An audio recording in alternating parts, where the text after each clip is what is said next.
Welcome to the LAPUX podcast, where we feature practical insights on how to lead with authenticity and courage in a changing world. This podcast is part of a growing collection of conversations with thought leaders in the corporate and nonprofit worlds who exemplify Christ-centered leadership. These thought leaders influence and contribute to meaningful professional development opportunities that seed our growing list of certificates and digital badges designed by our award-winning team who create world-class learning experiences that put humanity back into learning. Join us today in this journey to innovate and show the world what agile learning can be. Hello, listeners, and thank you for taking the time to listen in for this podcast episode of our series, Resilient Leaders in a VUCA World. My name is John Reynolds, and joining me today from Nashville is Tami Heim. Tami is the president and CEO of Christian Leadership Alliance. Her professional career includes executive leadership experience in the technology, marketing, publish, and retail industries. Tami has served as a partner in the A Group, brand development, executive vice president and chief publishing officer for Thomas Nelson Publishers, and has been the president of Borders Incorporated. Tami, welcome. So good to have you with us. Oh, John, it's so great to spend this time with you. Thank you for having me. Sure. We probably need to say that we've spent several years together working in leadership, working with leaders in Christian Leadership Alliance, and Tami is just the right person to be with us today. So Tami, just a bit of context. In the series, we're looking at VUCA leaders, and we already have a podcast on the V, which was visionary, the U, which is understood, and today we're going to focus on the C, which is courageous. And so that's going to be what we're going to be talking about. So you've read the blog piece on being a courageous leader in disruptive times. And in that particular blog, I quote Harvard professor Nancy Kuhn, who explains that a courageous leader is an individual who is capable of making themselves better and stronger when the stakes are high and circumstances turn against that person. So as we think about being courageous in pandemic times, okay, and when the stakes are high and the circumstances are really continue changing, courage seems to be an increasingly important for leaders. Any thoughts on that? Well, uncertainty always demands a level of courage from leaders. And I think as leaders, we get in this mode of business as usual, and we have a pattern. And then all of a sudden, maybe it's business, maybe it's life, we have this unusual thing that happens and we're disrupted. It's confusing, it's unpredictable. And at that moment, people will always look to the leader to find clarity and direction and comfort or reassurance. And you know this to be true as leaders. We don't always have that 20/20 vision in that moment of time when it happens. So we have to be a source for those things and be able to give them. And it requires a great level of courage. Yes, it's somewhat ironic that we actually had the pandemic in 2020, right? Because that was the first time we had 2020 vision as leaders and moving forward with that. You know, you have so much experience. Can you think of a particular circumstance or experience where you actually saw courage coming through that made the difference between the success for that leader or not? Well, for me, again, I was always in highly disruptive industries, things that were always in change. So in my years in department stores, it was a season of merger and acquisition and consolidation. So while I say I served at Federated for 22 years, I basically worked for 21 different organizations in that time. I'm grateful that I had wise mentors that were so good and thoughtful about helping manage through those times and taught me a lot about what does it mean to go through changes and what it is to navigate uncertainty. I really feel that I was blessed in so many ways during that time. One of the things that I know to be true, and then we'll get to some of those examples, is that I had to learn to resist my intuitive wiring. So uncertainty seems to be the first thing to hit the fear button, right? I mean, we're always afraid of what we don't know. And God put into us this instinct that says, well, when there's danger, we've got to fight it or we have to flee it. And both of those responses that are intuitively wired are absolutely the worst response for a leader in a time of uncertainty. So we have to come to grip with that emotional response. And then we have to say, well, what is the response? And the response is to embrace it. So that's kind of the first step of courage, is to say, I know that it's different and I'm going to do that. I would say that what prompts the courage is also very, very important. And for me, as a Christian leader, the courage comes from confidence and understanding that I am not in control of any of my situations. And even when I can't see something, God clearly sees it. And I would say through my retail years, and then when I moved into Borders, and even in 2020 through Christian Leadership Alliance, there were always those times when I needed to lean in and just completely trust God. Like I could see in the future, Tami, I'm here, but there's a fog that settles. And we live on a lake up here, Old Hickory Lake, north of Nashville. And sometimes when the fog comes in, I can't even see where the grass stops and the lake begins, but I can see on the other side, the top of that house. And when I think about change, it's, do you have the courage to take the next step? And usually we can see the next step, but sometimes we have to be honest about we don't know it all. So if our courageous act is based on our confidence in knowing who we are and whose we are in Christ, we can navigate it in a completely different way and probably more boldly than those that don't have that same kind of confidence or foundation. A great example, I mean, I can think of many times. I think in retail, there were a lot of things that happened that were bigger than myself, but for some reason, there were ways that you could still gain control.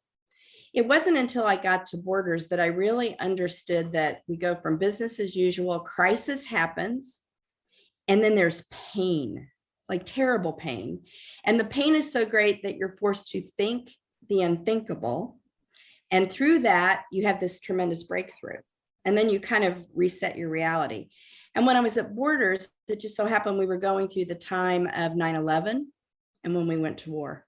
And it basically shut down the economy. And here I was leading a multi-billion-dollar organization that had never experienced in its 30-some years a negative comp trend. Never. Now, we had done those contingency plans that say, well, what if we had a negative 2%? What levers would we hit? Well, when war was declared, we were starting to walk through that. I think America was paralyzed for a moment in time. We fell to a negative 5.7 comp. There were no levers. There was nothing. I mean, there was a board. I mean, what do you do when it's falling that fast? And this was just the second month in the new year. And the net income was $165 million negative. Unprecedented. And it just so happened that we were getting ready to have our global conference where we would bring managers together from all around the world.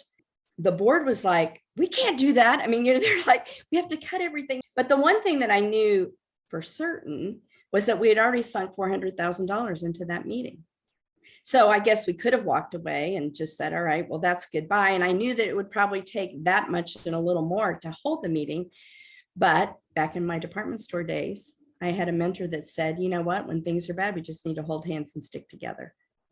So I pushed against something that did not make sense and said, we have got to have that meeting.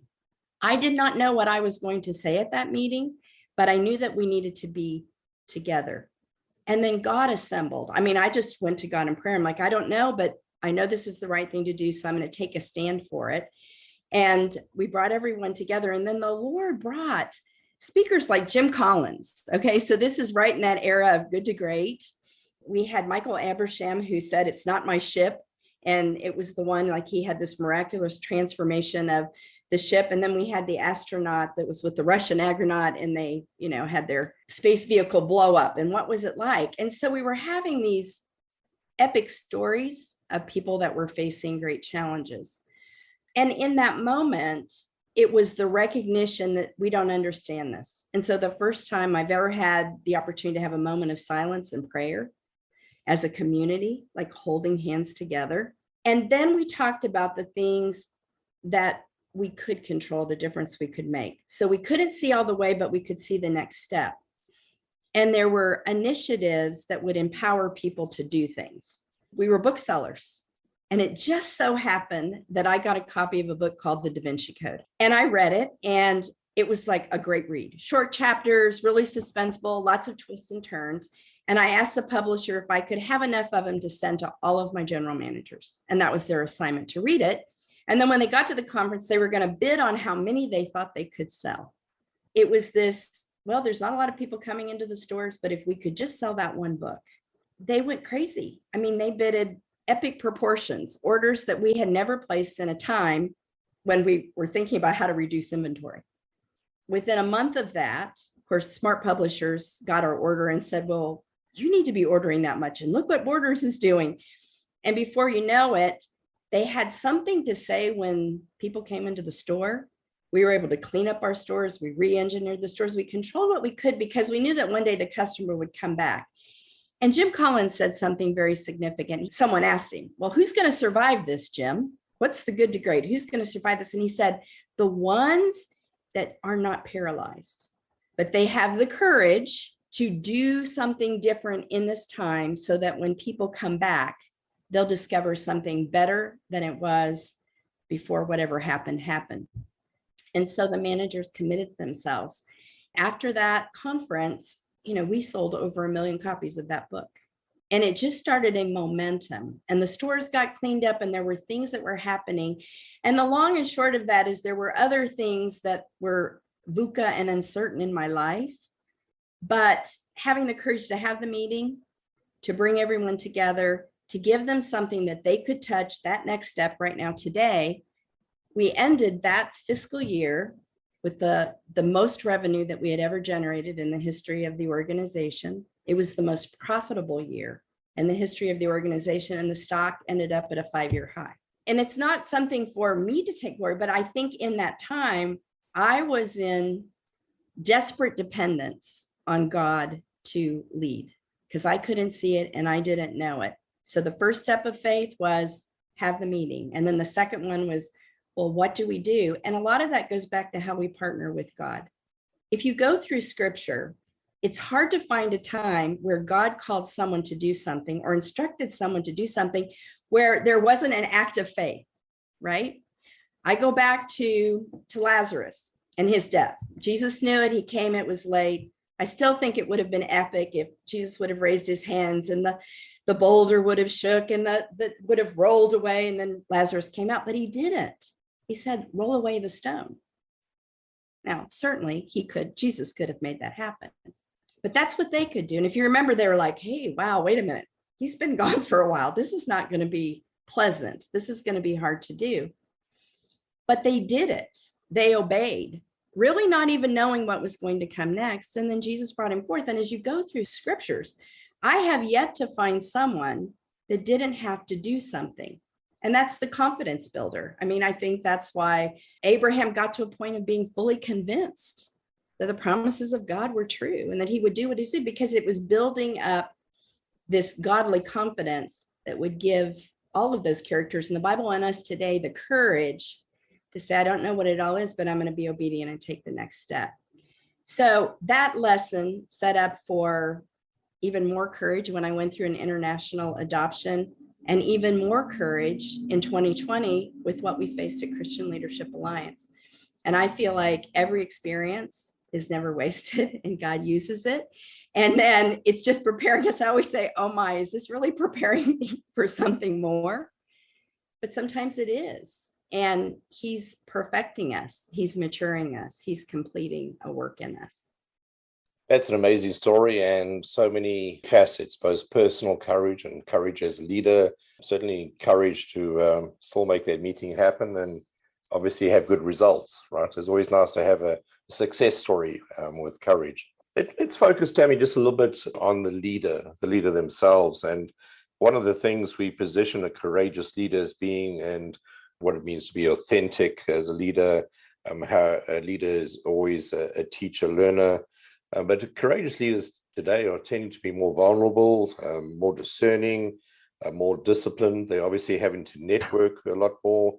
Do any of these attributes stand out more than others for you as you engage with Christian leaders? Well, I think all of them are essential and all of them are present, John. What really struck out to me is vulnerability, because vulnerability is the courage to say, I don't know. And then with that vulnerability, it goes immediately to humility. And I think that's so important. I think people are okay if they look to a leader in a time of uncertainty and the leader says, I don't know it all, but this is what happens next. And they demonstrate that trust. It's like, what is your demeanor when you say that?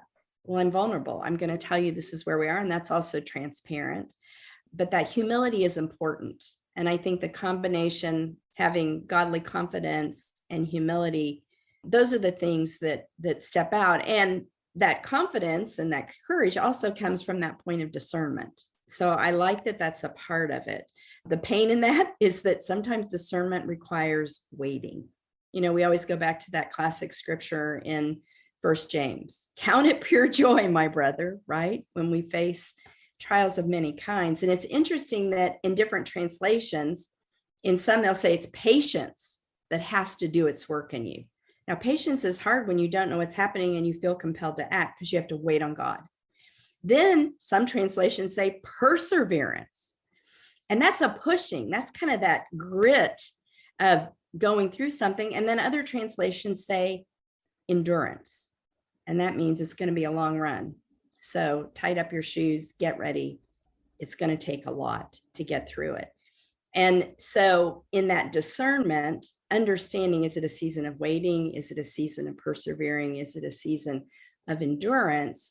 Is so essential because you're understanding God's expectation and preparing for the work that he's going to do in you, as well as where he's called you to lead. There's some profound statements there. I'd love to unpack all of them. Just do one last question. If you work with a lot of leaders and especially emerging leaders in your work with Christian Leadership Alliance, if there was one piece of advice you'd give in terms of courage in these times in the future as a developer of leaders, a resource giver for leaders, what might that look like?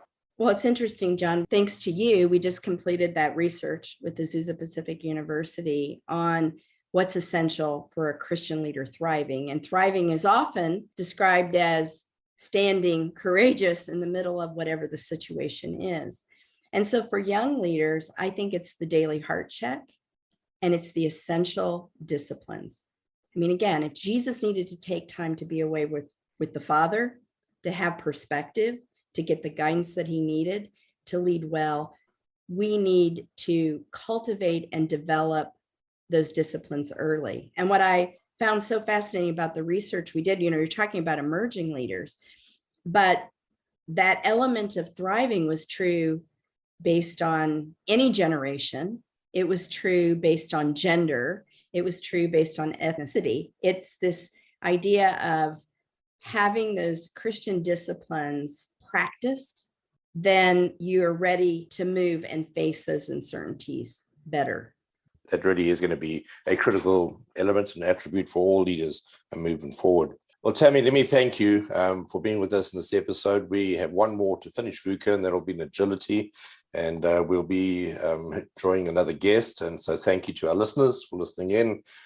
If you want to know more about Tami and Christian Leadership Alliance, the URL is christianleadershipalliance.org, and feel free to go there for resources. But again, Tami, thank you so much for joining us in this series, Resilience in a VUCA World. Thank you again. Thanks, John.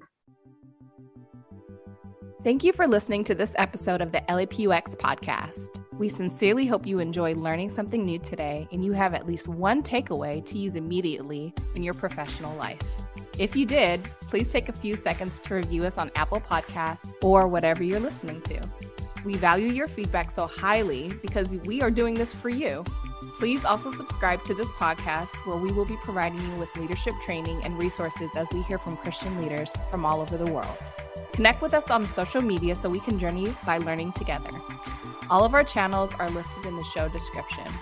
Before you go, we want to invite you to visit x.lapu.edu to see the courses that we've created for you. Check back often as we are always developing new offerings. That's it for this episode. Thank you for tuning in.